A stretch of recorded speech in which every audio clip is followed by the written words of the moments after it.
নমস্কার বন্ধুরা, ডলির রন্ধনশালায় সবাইকে স্বাগত। আর আজকে তোমাদের সাথে আমি শেয়ার করব সম্পূর্ণ নিরামিষ একটা রেসিপি। তাহলে শেষ পর্যন্ত রেসিপিটা দেখার জন্য অনুরোধ রইল।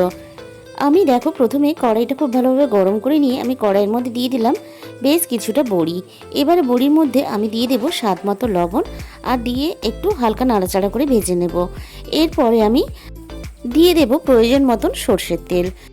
এইভাবে বড়ি ভেজে রান্না করলে তরকারিতে খাওয়ার সময় বড়ির স্বাদটা অন্যরকম হয়। বড়িগুলো আমার খুব সুন্দর করে লাল লাল করে ভাজা হয়ে গেছে।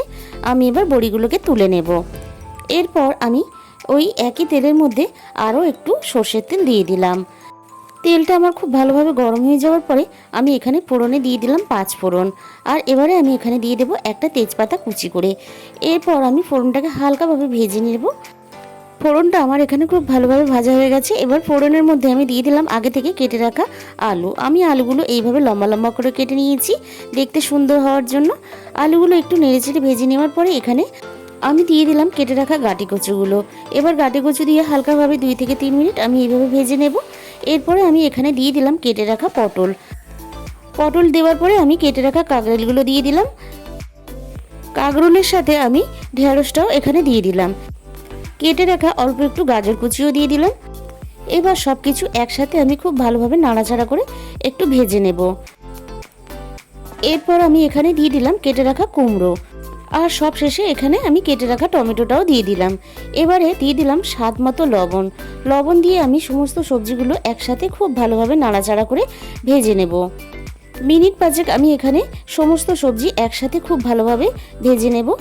এরপর দেখো আমি আবারও নাড়াচাড়া করে আরও একটু ভেজে নিচ্ছি। এরপর আমি এখানে দিয়ে দিলাম এখানে গ্রেট করা আদা। আর আদা দেওয়ার পরে আমি সমস্ত সবজির সাথে আদাটাকে আবারও 2 থেকে 3 মিনিট কাঁচা গন্ধ চলে যাওয়া পর্যন্ত নেড়েচেড়ে ভেজে নিলাম। এরপর আমি এখানে দিয়ে দিলাম সামান্য পরিমাণ জল, যাতে না মশলাটা পুড়ে যায়।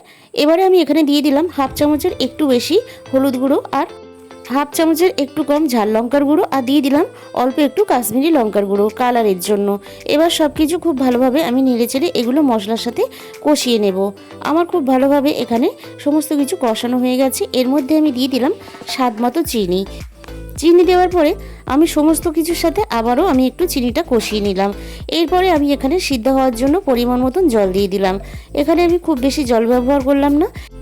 এবার সব কিছু খুব ভালোভাবে একসাথে মিশিয়ে দিলাম। আমি এখানে আমি এবার সিদ্ধ হওয়ার জন্য ঢাকা দিয়ে দিলাম। কিছুক্ষণ পরে আমি ঢাকা খুলে চেক করে নেব খুব ভালোভাবে সিদ্ধ হয়েছে কিনা আমি একটু দেখে নেব।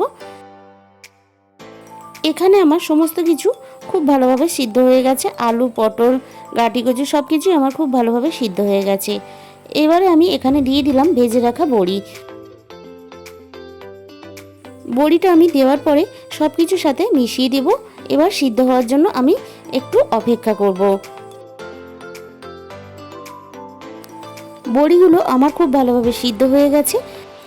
হালকা একটু নাড়াচাড়া করে নেওয়ার পরে আমি এখানে সামান্য পরিমাণ গরম মশলা দিয়ে দিলাম। আর একেবারে সামান্য পরিমাণ দিয়ে দিলাম ঘি গরম মশলা দেওয়ার জন্য তরকারির স্বাদটা কিন্তু সম্পূর্ণ বদলে যায়। তাহলে আজকের রেসিপিটা তোমাদের কেমন লাগলো অবশ্যই কমেন্টের মাধ্যমে জানাবে। আর যে সমস্ত নতুন বন্ধুরা আমার চ্যানেলে এসেছো তাদের কাছে অনুরোধ রইল, আমার যদি রেসিপিটা ভালো লেগে থাকে আমার চ্যানেলটাকে সাবস্ক্রাইব করে পাশে থাকার অনুরোধ রইল।